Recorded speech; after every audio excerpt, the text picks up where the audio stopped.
경매 청구권 한번 보시죠. 자, 그 일괄 경매 청구권은 자, 여기 이제 나대지 사건입니다. 자, 갑이 토지 소유자. 자, 위에 건물이 없어요. 건물이 없으니까 나대지가 되겠죠. 그죠? 나지. 나대지의 저당권이 설정됩니다. 저당권자 을은행 2월 1일 날 설정 등기했어요. 저당권 설정할 때는 등기가 건물이 없어요. 자, 그런데 나중에 이제 2월 1일 날 설정되고 나서 설정해준 자 갑이 이 위에 건물을 짓는다는 거죠. 7월 1일 날 건물을 신축했어요. 그러면 이제 땅도 소유자가 누구죠? 갑. 건물도 소유자가 누구예요? 갑. 같은 사람 거죠.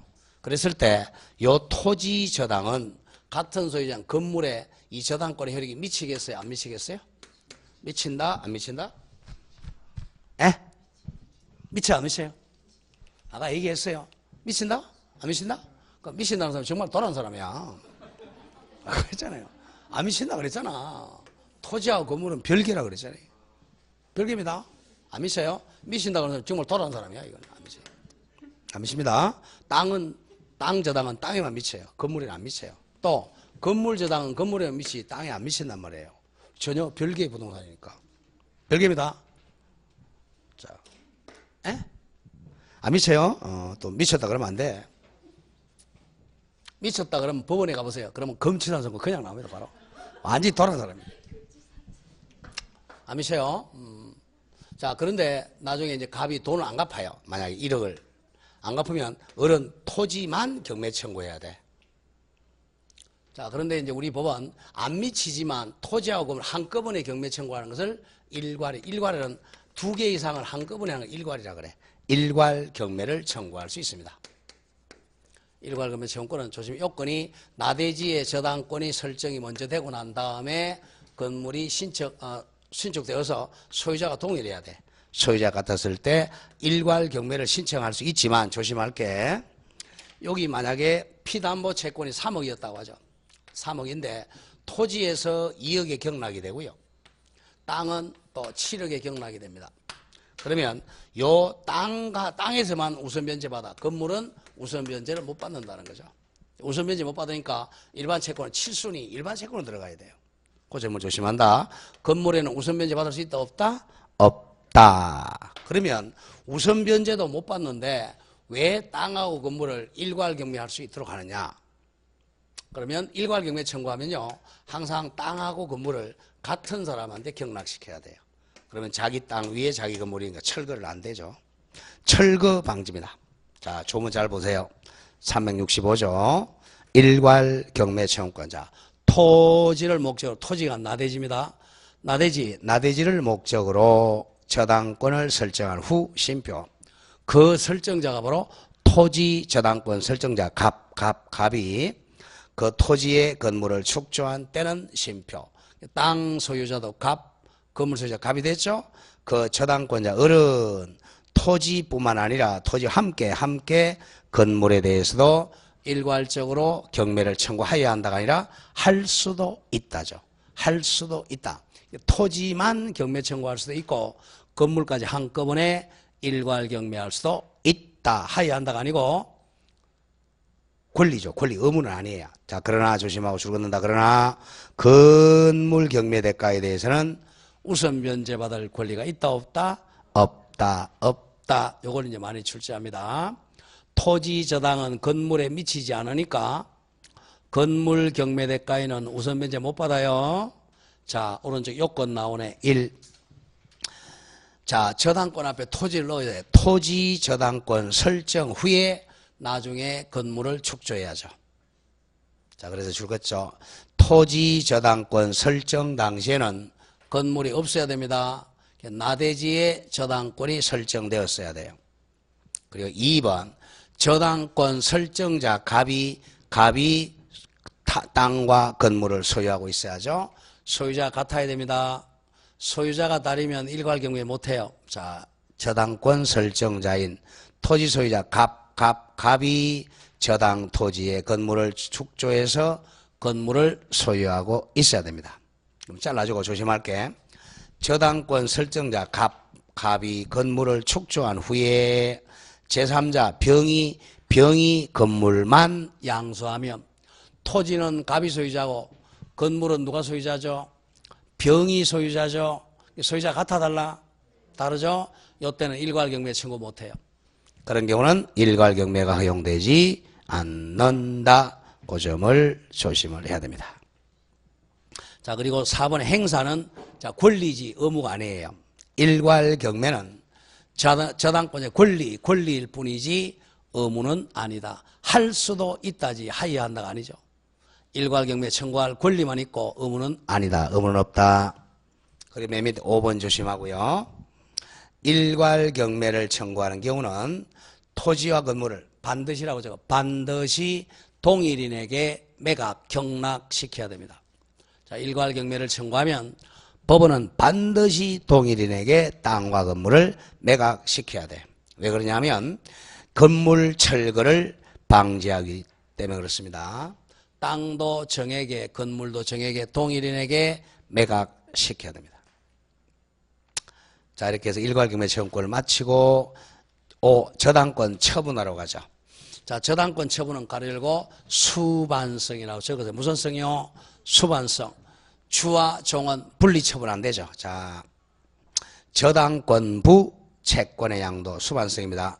저당권이 붙어있는 채권을 양도한다는 거예요. 담보물건에 수반성 나오죠. 수반성이 이에 줄고 나간다. 저당권은 피담보 청과 분리 양도할 수가 없다 이겁니다. 그러니까 채권 양도하고 저당권 양도는 분리하면 안 됩니다. 마찬가지 다음 장 가죠. 2. 저당권부 채권. 자, 입질은 질권 설정하는 걸 입질이라고 그래요. 저당권이 붙은 채권에 질권 설정은 부기등기합니다. 부기등기.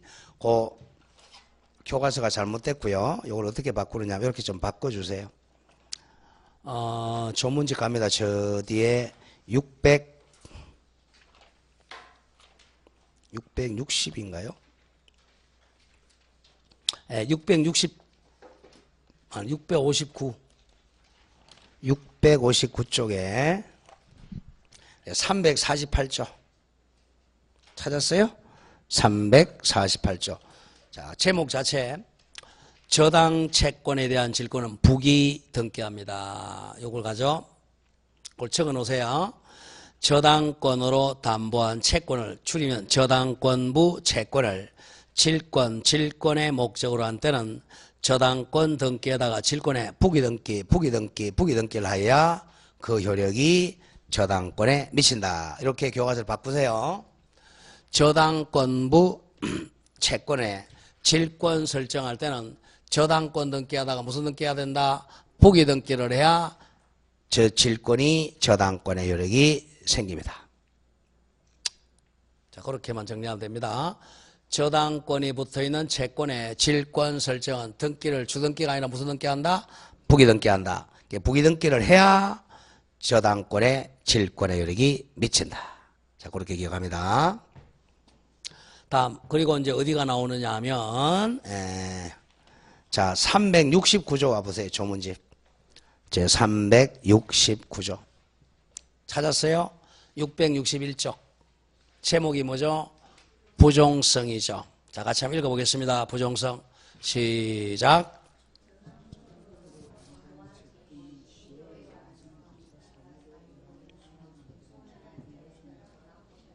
자, 이거죠. 저당권으로 담보된 채권, 줄이면 피담보 채권이죠. 피담보 채권이 어떤 사유로 소멸하면 주된 권리가 소멸하니까 종된 권리인 저당권은 당연히 소멸하는 걸 부종성이라고 그래. 아까 담보물건에 공통선이 4개 있었죠. 부, 수, 불물의 1번인 부종성 얘기죠. 그 이제 교과서에 2. 저당권 소멸 1. 피담보 채권이 소멸하면 저당권도 소멸한다. 가로 열고 무슨 성? 부종성입니다. 부종성. 그리고 그 밑에 2번에다가 지상권 심표 하나 더 적어. 전세권 가로 열고 371조라고 적어. 371조. 교과서 조금 잘못됐어요. 제 371조 2항 갑니다. 제 371조 제 2항 찾았어요. 자, 아까 했지만 저당권의 객체는 부동산도 가능하지만 질권이나 전세권도 가능하다 그랬죠. 2항입니다. 지상권 또는 전세권을 목적으로 저당권을 설정한 자는 누구 동의 없이는 저당권자 동의 없이는 지상권 또는 전세권을 소멸하게 하는 일을 하지 못한다. 그 개념입니다. 그렇게 바꿔야 돼. 그럼 2번에 그 전세권 앞에다가 지상권 또는 거기에 빠졌네. 넣으세요. 지상권 또는 전세권을 목적으로 저당권을 설정한 자는 심표. 누구 동의 없이는 저당권자 동의 없이는 객체인 지상권 또는 전세권을 소멸시키지 못한다. 객체가 지상권이나 전세권이니까 그걸 저당권자 동의 안 받고 소멸시키면 저당권도 소멸하잖아요. 그러니까 저당권자 보호하기 위해서 저당권자 동의 없이는 마음대로 소멸시키지 못합니다. 자, 여기까지가 이제 보통 저당이에요. 자, 보통 저당은 그냥 일반 저당, 보통 저당, 그냥 저당권이라 그래요. 자, 보통 저당 특징은 채권이 딱 확정되어 있는 거죠. 채권이 뭐 1순위면 1순위, 2순위면 2순위, 3순위면 3순위, 피담보 채권이 딱 1억이면 1억, 2억이면 2억. 이게 이제 확정되어 있는 게 보통 저당입니다. 저당권자 을은행. 이게 확정. 그래서 만약에 금전이 아니라 백미 백가마다 이런 경우는 확정을 시켜야 되니까 백가마 가로 열고 딱 확정 금액을 금 2천만 원 이런 식으로 딱 확정을 시켜야 돼요. 근데 이제 자, 특수한 저당, 예외 저당 나옵니다. 6번 특수 저당권은 여러분들은 예외로 바꾸니까 예외 저당권으로 공부하는 게 편합니다. 예외 저당권. 그러니까 보통 저당이 하는 예외 저당권 두 개가 1. 공동 저당은 땡땡 적어도 공동 저당은 부동산 수가 2개 이상인 저당. 부동산 숫자가 2개 이상인 저당이 공동 저당입니다. 자, 보통 저당은 자 이거죠. 한 개의 부동산에 저당권 한 개, 이게 보통 저당이에요. 근데 공동 저당은 부동산 2개 이상의 저당권 설정하는 게 공동 저당. 자, 쭉 넘겨보세요. 그 400페이지에 가로 이번에 근저당. 그냥 찾았어요? 땡땡. 채권이 정감 변동한다. 이게 포인트입니다. 채권이 확정이 안 돼 있고 어떻게 한다? 채권이 정감 변동하는 저당이 근저당입니다. 채권이 왔다 갔다 한다는 거예요. 그래서 특수저당, 예외저당이라 그래요. 자, 1번에 이제 공동저당 한번 보죠. 공동저당은 이제 한 3, 4년에 한 문제 나오는데, 의 정도만 좀 기억하도록 합니다. 자, 1, 의. 자, 공동저당이란, 자, 동일한 채권을 담보하기 위해, 동일한 채권 우리 3억이라고 하죠. 동일 채권 3억 채권의 담보로 2개 나오죠. 2개 이상. 여러 필의 토지, 2필지 이상의 토지, 또는 토지와 지상물 가치에 줄어나간다. 여러 개, 2개 이상의 수개의 부동산 위에 저당권 설정하는 것을 의미한다. 이거죠. 2개 이상의 부동산에다가 저당권 설정하는 걸 공동저당이라고 그래. 자, 공동저당. 자, 그러면 3번의 성립은 당연히 저당권 설정 계약과 저당권 설정 등기를 해야 되겠죠. 자, 공동저당 한번 보죠. 뭐 대표적인 예로서 부동산이 3개 가지고 가장 많이 출제합니다. 요거는 부동산 A 부동산, B 부동산, C 부동산이라고 하죠. 그러면 부동산이 1개, 2개, 3개네요. 이 3개에다가 저당권을 설정합니다. 갑이 채무자라고 하죠. 은이 이제 공동저당권자들의 선언입니다. 공동저당권자. 자, 은행이죠. 은행이 3억을 빌려주면서 피담보 채무 3억을 빌려주면서 요 담보 가치가 한 2억밖에 안 돼요. 2억밖에 안 되면 3억 빌려주겠어요? 안 빌려주겠어요? 안 빌려주죠. 그러니까 담보 가치가 또 한 5천만 원짜리 담보로 제공하죠. 또 안 빌려줘요. 또 1억짜리 담보 제공하죠. 그러면 이제 3억 한 5천 정도 되니까 3억을 빌려준단 말이야. 동일 채권, 동일한 채권을 담보하기 위해서 1개가 아니라 2개 이상에다가 저당권 설정하는 게 공동저당이에요. 담보 가치가 부족할 때 이제 공동저당을 설정합니다. 이 3개를 한꺼번에 공동저당 설정하면 우리가 시험 안 나오지만 창설적 공동저당, 또 이걸 2월 1일 날 설정하고 여기다가 2월 3일, 2월 5일 이거는 추가적 공동저당이라 그러죠. 하여간 공동저당은 부동산 숫자하고 저당권 숫자가 같아요. 부동산이 3개라면 저당권도 3개가 됩니다. 자, 그러면 요 A 부동산의 저당권 설정할 때는 B 부동산과 C 부동산이 같이 공동담보는 취지가 기재돼. B 부동산은 A와 C와 공동담보다, C에는 A와 B와 공동담보다. 그래서 등기부에서 많이 나오는 게 부동산이 5개 이상일 때는 뭘 작성하죠? 공동담보 목록 작성한다. 그게 이제 등기부에서 나오는 거고. 자, 그럼 오른쪽 가죠. 자, 관련 조문에서 자, 공동저당권자 엿장수는 하루에 가위를 몇 번 쳐요? 에? 지 마음대로 치죠? 지 마음대로 칩니다. 그럼 이 채무자가 이 변제기에 채무를 변제 안 하면 요 부동산 전부 한꺼번에 경매 넣는 것을 동시에 배당한다 그래요. 동시에 배당하면 이제 요때는 안분비례 배당합니다. 안분비례, 평등배당, 안분비례 배당합니다. 여기서 거의 나오죠. 거의 출제는 3대 2대1로 거의 출제 많이 합니다. 경락대금 3대 2대1. 만약 한꺼번에 경매 넣었어요. 한꺼번에 A, B, C를 경매 넣으니까 여기서 이제 경락대금이 3억에 경락이 되고 B부동산에서 2억에 경락되고 C부동산 1억에 경락됩니다. 그러면 경락이 3억 대 2억 대 3대 2대 1이죠.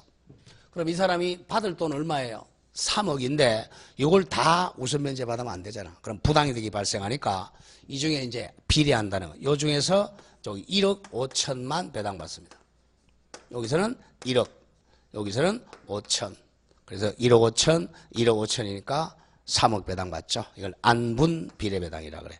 안분 비례하고 남은 돈은 여기 이제 1억 5천 남았죠? 요거는 후순위자한테 갈죠. 후순위, 2순위, 3순위, 4순위. 후순위가 없으면 채무자한테 주는 거. 여기도 마찬가지. 남은 돈은 후순위자. 안분 비례. 그게 제1항입니다. 368조 제1항. 동일한 채권 담보로 수개의 부동산의 저당권을 설정한 경우에 여기까지가 공동저당의 뜻이죠.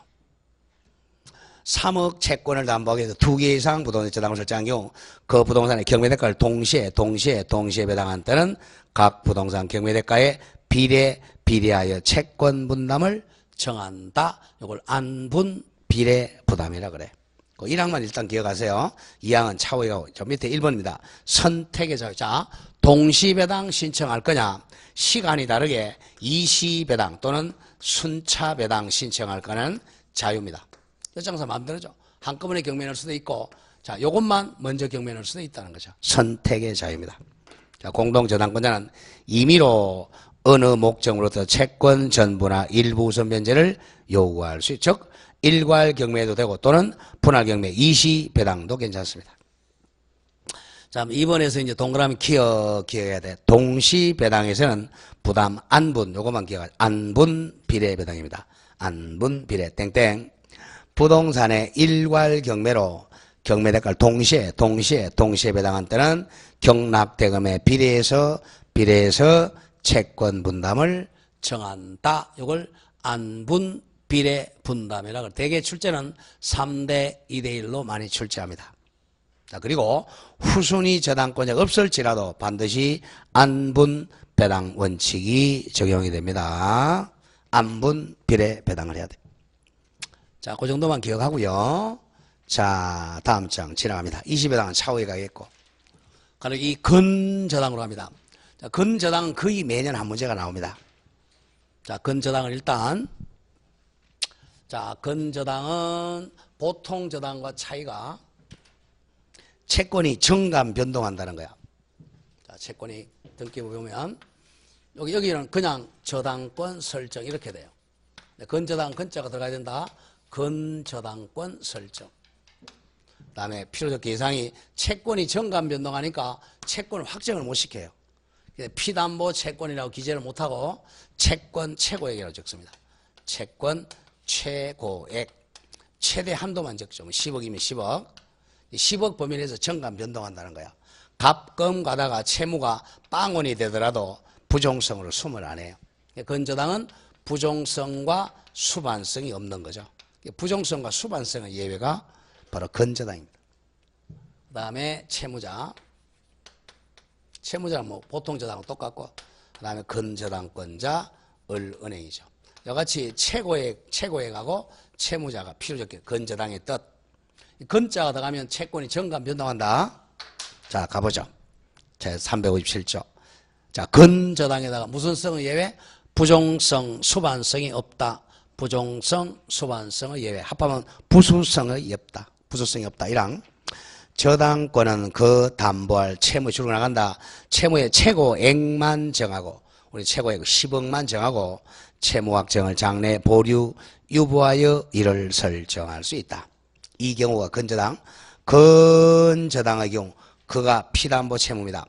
피담보 채권 채무가 확정될 때까지는 채무가 소멸, 빵원, 제로원 하거나 채무가 이전되더라도 건저당에는 영향을 미치지 아니한다. 옆에다가 부종성, 수반성이 없다는 겁니다. 일시적으로 채무가 제로원이 되거나 채무가 이전에도 건저당은 수반하거나 부종하지 않습니다. 다음 제약 많이 냈죠. 전항 그러면 건저당으로 바꾸면 돼. 건저당의 경우에는 채무의 이자는 최고액 10억 중에 산입된 것으로 본다, 간주한다. 그러니까 10억 속에 이자가 산입되어 있으니까 이자는 별도로 등기를 못해요. 건저당의 특징이죠. 자, 그럼 의 갑니다. 의. 이 건자는 여기 이제 기본 계약을 줄인 말이에요. 자, 기본 계약에서 발생한 채권이 정관 변동한다는 거죠. 자, 가보죠. 의. 건저당이라면 계속적 거래관계. 계속적 거래가 기본관계, 기본계약. 기본계약인 계속적 거래관계에 발생하는 그 소멸하는 불특정입니다. 불특정 다수 채권을 변제기에 계산해서 나머지 잔존한 채무를 일정 한도액이 바로 최고액입니다. 최고액 범위 내에서 담보하는 저당권이다. 잘라주고. 채권 최고액은 필수적 등기사항입니다. 자, 이번 성질이 1번 기억해야죠. 건저당은 채권이 장래, 장차, 정관 변동하는 채권을 담보합니다. 그래서 이제 정관 변동하는 원인인 기본계약이죠. 그 기본계약이 바로 당좌 대울계약 또는 할인계약, 상호계상계약, 계속적 매매계약 등 계속적 계약관계에서 발생합니다. 그 계속적 매매계약 대표적인 예가 뭐 마이너스 통장계약, 프랜차이즈 계약 이런 것들이죠. 자, 2번 건저당은 결산기에서 일정 한도까지 담보합니다. 우리는 10억이라면 10억. 자, 그러면 조심하고 3번 부종성의 예외라 그랬어요. 건저당은 일정 한도액 10억까지를 담보하는 것이므로 거래 중간중간에 피담보 채권액을 넘거나 초과하거나 또는 변제 상계되더 소멸 제로원이 되더라도 부종성이 없어요. 담보물권에 부종성이 없으므로 건저당이 소멸하는 것이 아니다. 가끔 가다가 제로원이 되어도 건저당은 소멸하지 않아. 무슨 성이 없다고요? 부종성이 없습니다. 다음 2번에 설정계약과 등기죠. 설정계약과고 2번에 등기인데 등기는 자 등기 원인이 줄거든. 첫째 줄 등기 원인이 건저당 설정계약이란 뜻과 채권 최고액과 채무자 이 세 가지는 필요적으로 기재해야 됩니다. 요거죠? 채권 최고액, 채무자, 건저당의 뜻은 반드시 등기해야 됩니다. 그리고 이자는 보통 저당하고 다르죠. 이자는 등기할 수가 없어요. 이자는 어디에 산입되어 있으니까 채권 최고액에 산입되어 있기 때문에 그래요. 자, 이제 4번에 피담보 채권의 범위에서 다음 장 갑니다. 동그라미 1번에 그 채권 최고액 개념을 알아야 돼. 자, 건저당권에 있어서 자, 쭉 나간다. 채권 최고액은 목적물로부터 우선 변제받는 최고 한도액을 말합니다. 최대 한도액을 말하고 의미하며 심표 책임 한도액을 의미하는 것은 아닙니다. 자, 이런 경우가 생겨요. 자, 채권 최고액을 10억이라고 당사자가 계약했어요. 10억. 10억이라고 하면서 이제 프랜차이즈 계약을 하면서 뭐 닭 프랜차이즈 계약했다고 하죠. 채권 최고액을 10억으로 정했어요. 그러면 이제 닭을 한 5억어치 사왔다. 채무가 5억이죠. 가끔 변제해서 제로원이 되죠. 보통 저당이라면 이게 빵원이 되면 부정성으로 소멸한단 말이야. 건저당은 요 기본 계약이 존재하니까 채무가 제로원이 되어도 부정성이 없어요. 소멸 안 합니다. 그리고 계속 뭐 5억이 됐다가 가끔 가다가 13억이 될 수도 있죠. 정감 변동합니다. 그러다가 이제 결산기에 이제 결산을 하게 되면 채권액이 확정되죠.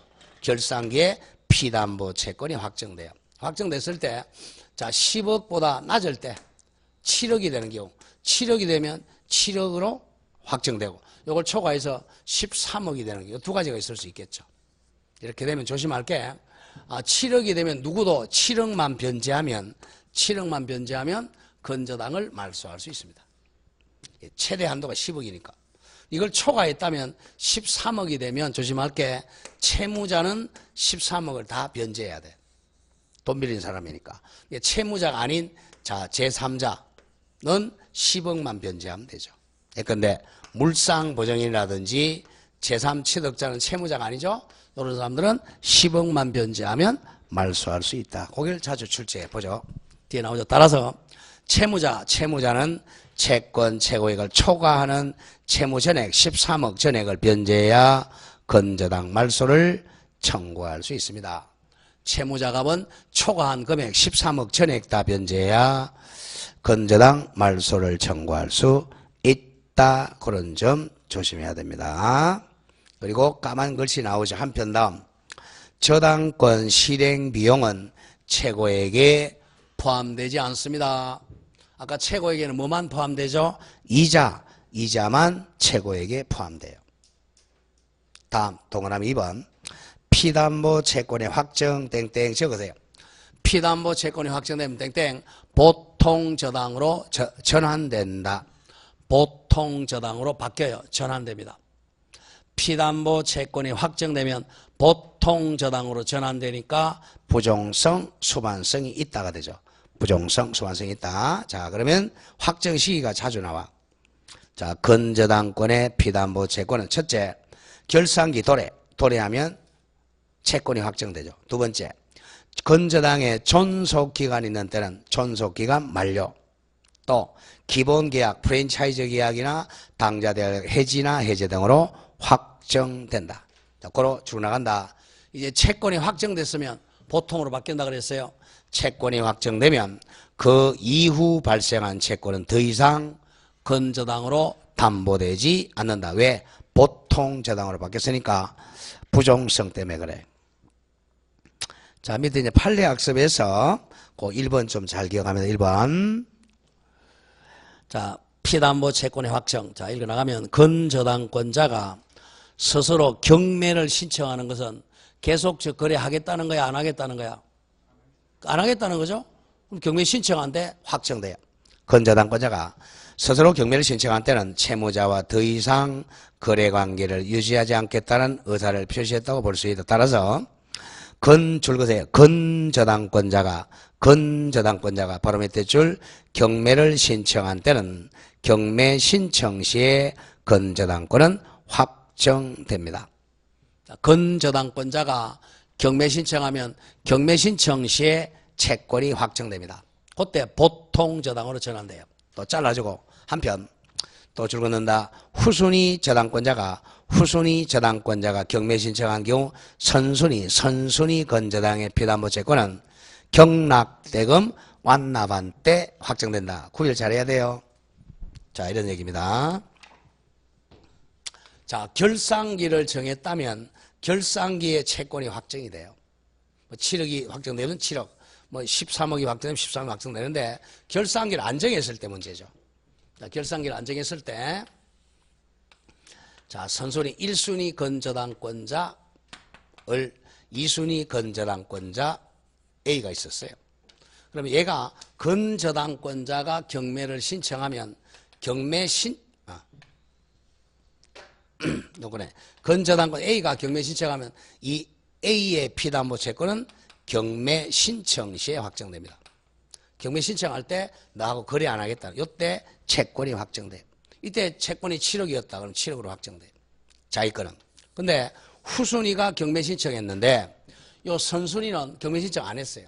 그랬을 때 요 선순위 것은 이 사람은 경락대금 납입한 때죠. 경락대금 납입 시에 선순위는 확정됩니다. 자, 대개 경매 신청할 때 하고 납입은 최소한 6개월 이상이 걸려요. 이 사람이 6개월 이상의 이자를 받을 수 있는 이익이 있기 때문에 경매 신청 시가 아니라 경락대금 납입한 때 확정된다. 그 밑에 거 조심하고요. 후순위 저당권자가 경매 신청하면 선순위 건저당은 언제 확정된다고? 경락인이 경락대금 납입한 때 확정됩니다. 그 앞에 자기 건은 언제 확정된다? 경매 신청 시에 확정이 된다. 구별 잘해야 돼요. 요겁니다. 그걸 많이 출제했고, 다음 맨 밑에 3번 갑니다. 건저당권자가 피담보 채무 불이행을 이유로 경매 신청을 하여, 경매 신청했으니까 보통 저당으로 바뀌었죠? 하여 경매 개시 결정이 있을 후에 번복 안 됩니다. 이제 후에 경매 신청이 취하되더라도 한 번 채무 확정의 효과는 번복되는 것은 아니다 이겁니다. 경매를 신청해 가지고 채권이 확정됐어요. 그 이후에 경매 신청이 취하되더라도 한 번 확정된 채무는 번복되지는 않는다. 자, 그리고 이제 5번에 이제 건저당 실행도, 자, 채권이 확정되면 실행하러 가는 거죠. 건저당권자는 피담보 채권이 뭐 됐죠? 확정되면 건저당을 실행해서 우선 변제를 받게 됩니다. 자, 밑에 확인학습에서 보죠. 건저당 틀린 거 1. 채권 최고액의 개념이죠. 채권 최고액은 저당 목적으로 줄어나간다. 우선 변제받을 수 있는 최대 한도액을 의미합니다. 우선 변제받는 최대 한도액을 채권 최고액이라고 그래요. 우리 10억으로 정했죠. 다음 2번 요거네요. 자, 나중에 결산기에 채권 최고 초과액 13억이 되면 채무자는 얼마 변제해야 된다 그랬죠? 13억 전액 변제해야 건저당 말소할 수 있어요. 그러나 채무자가 아닌 자, 물상보증인이나 제3취득자는 10억만 변제하면 된다 그랬죠. 그 문제네요. 2번. 채무자의 채무액이 채권 최고액을 초과했네요. 13억이 됐어. 13억이 된 물상보증인은 채무자가 아니죠. 물상보증인은 최고액 10억만 변제하면 돼. 물상보증인은 채무자의 채무 전액을 변제하지 않으면 건저당 말소 청구할 수 없다. 여기 틀렸네요. 물상보증인은 뭘로 바꾸면 돼? 채무자는 그럼 맞아요. 채무자는 전액 13억을 변제하지 않으면 말소 청구할 수 없다. 그러나 물상보증인은 얼마만 변제하면 돼? 최고액 10억만 변제하면 말소 청구할 수 있습니다. 답이 2번이 되겠네. 3번. 건저당의 피담보 채권이 확정된 경우는 이제 뭘로 바뀌었죠? 보통 저당으로 전환됐으니까 확정 이후에 새로운 거래로부터 발생하는 채권은 이제는 담보되지 않는다. 부종성입니다. 다음 4번, 5번 반대 외우라 그래서 4번. 건저당권자가 경매를 신청하면 언제 피가 확정되죠? 경매 신청 시죠? 경매를 신청한 때 확정된다. 5번. 건저당 후순위 담보권자가 경매 신청하면 선순위 건은 언제 확정된다 그랬죠? 매수인이 매각대금 완납한 때 확정이 된다. 4번, 5번 정확하게 암기해야 되겠고요. 2번도 자주 나옵니다. 이번에 물상보증인이나 제3취득자는 채권 최고액만 변제하면 말소할 수 있어요. 그러니까 채무자는 자기가 빌린 사람이니까 전액 13억 전액 변제해야 말소할 수 있습니다. 뭐 그렇게 출제를 하고 나머지는 뭐 특별법이니까 시험하고 그렇게 상관이 없습니다. 자, 이렇게 해서 이제 저당권을 마치고 그 407페이지 1번 문제 하나 풀고 마치겠습니다. 오늘. 담보물건의 특성 옳지 않은 것. 자, 1. 피담보 채권이 변제로 인해 소멸하면 담보물건은 당연히 소멸하죠. 무슨 성이야? 부종성이네요. 2번. 피담보 채권이 이전하면 종된 권리인 담보물건도 이전한다. 무슨 성? 수반성이네요. 3번 물상대위권을 행사할 때는 반드시 뭘 해야 되죠? 압류 먼저 해야죠. 압류가 필요하지 않다. 틀렸네요. 압류를 하여야 효력이 발생. 압류해야 됩니다. 답이 4번 피담보 채권의 일부가 변제로 소멸하다. 일부입니다. 잔액이 있으면 불가분성이네요. 담보물의 전부의 담보물권의 효력이 미친다. 무슨 성? 불가분성이네요. 다음 5번 유치권은 담보물권이지만 그 4개 없죠. 우물물에 추가 없다. 외워달라 그랬죠. 물상대위의 원칙은 적용되지 않는다. 물상대위권 없다. 우물물에 추가 없다. 다음 06번 갑니다.